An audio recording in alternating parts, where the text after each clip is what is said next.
Hello guys, this is your English teacher Shivam Chobe. I hope you are fine there. So guys, today we will going to discuss about the third part of our chapter. Then in the first line of that third part is written here, I folded the letter again, I slipped it carefully back. Slipped. I folded means that the narrator folded that letter again and slipped it carefully back. Means the narrator put it that back into the envelope, and after that I kept awake all night. Means the poet cannot be sleep all night. By morning knew what I had to do. Morning, the poet wants to try something than what he had to do today. And after that, I drove into Bridport. The poet drove into Bridport just a few miles away. After going some far away, I asked a boy walking his dog where Copper Beaches was.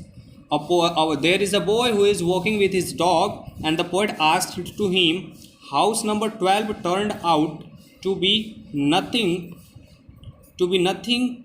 boarded up. Means the poet going to house number 12 and turned there.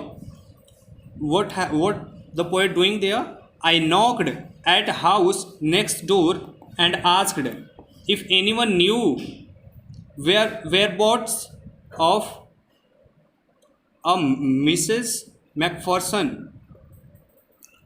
The poet asks someone, the poet say there, anybody knew the Mrs. Macpherson? Oh, yes, said the old man in his slippers. He knew her well. A old man says that yes, I knew her very well, and here is written in indirect speech that he is used here. Then what happened there? Knew well. A lovely old lady.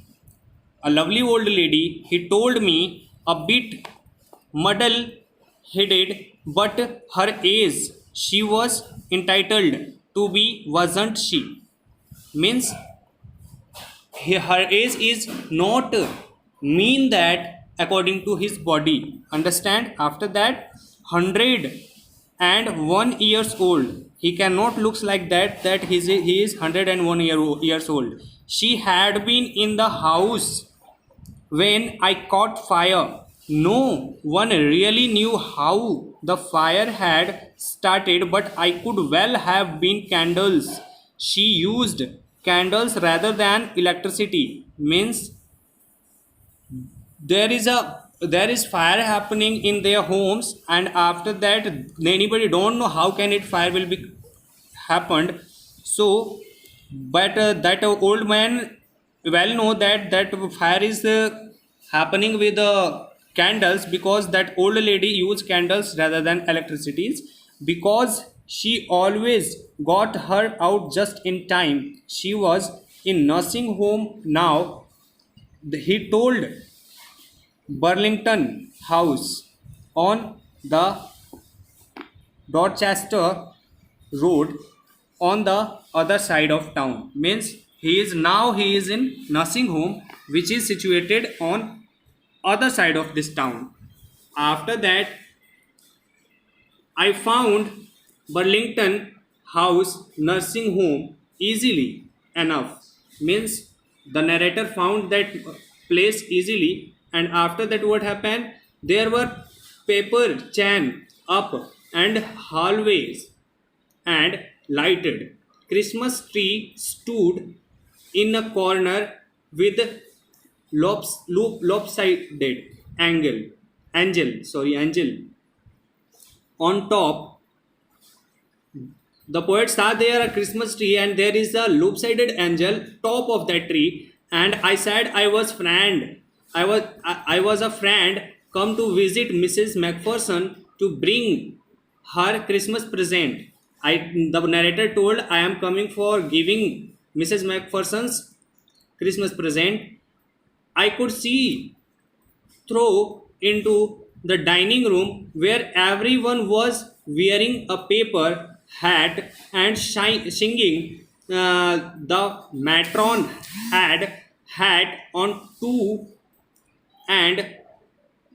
and seemed happy enough to see me. Means the poet founded some people there who had already weared the paper hat and singing something and very happy to see the narrator. She even offered me a mince pie. She walked me along the corridor. Mrs. Macpherson is not in with others. She told me she rather confused today, so we thought it best if she had good rest. She has no family, you know. Means Macphersons are not living with us.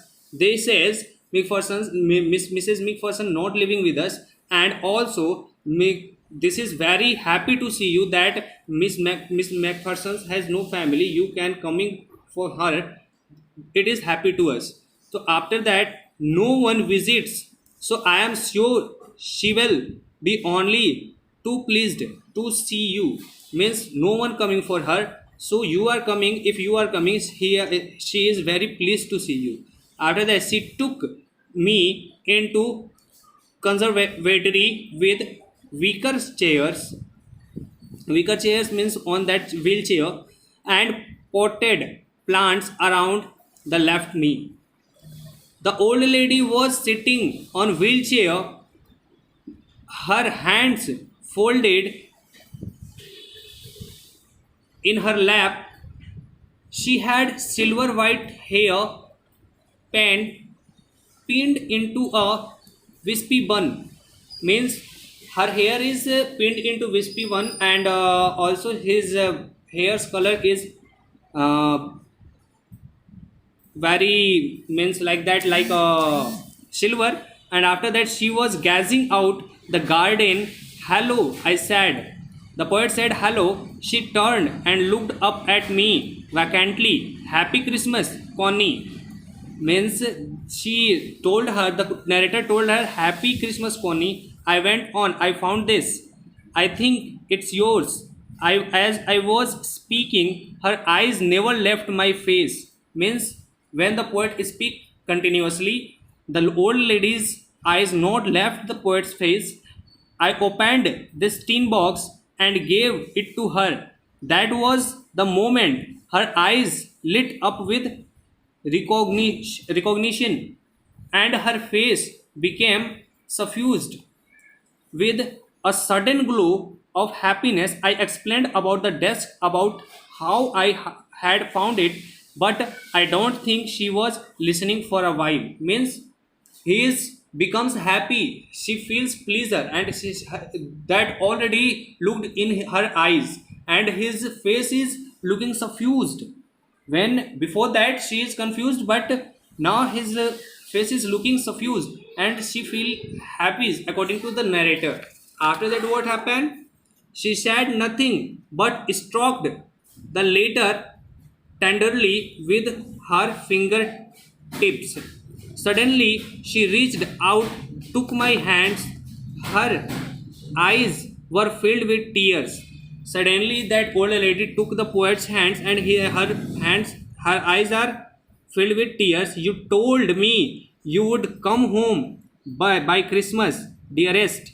The old lady told that, I know you are coming on the Christmas. She said, and here you are, the best Christmas present in the world.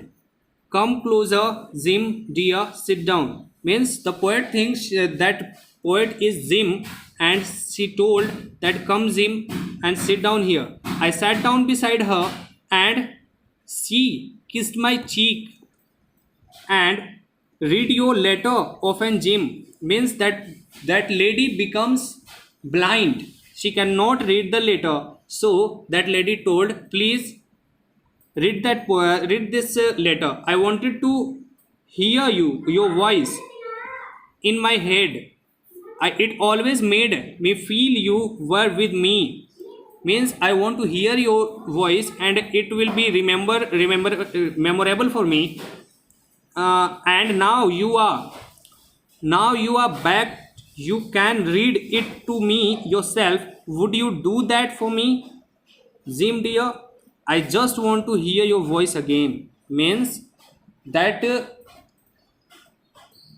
old lady requested to the narrator to read that letter. I would love that so much.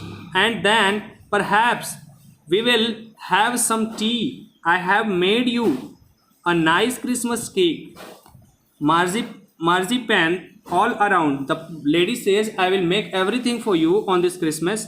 I know how much you love marzipan. The old lady told that I know you are loving so much to the marzipan. So this is the last part of this story. Quickly understand about this, and in next video we will understand about the question answer of this story. Thank you and take care.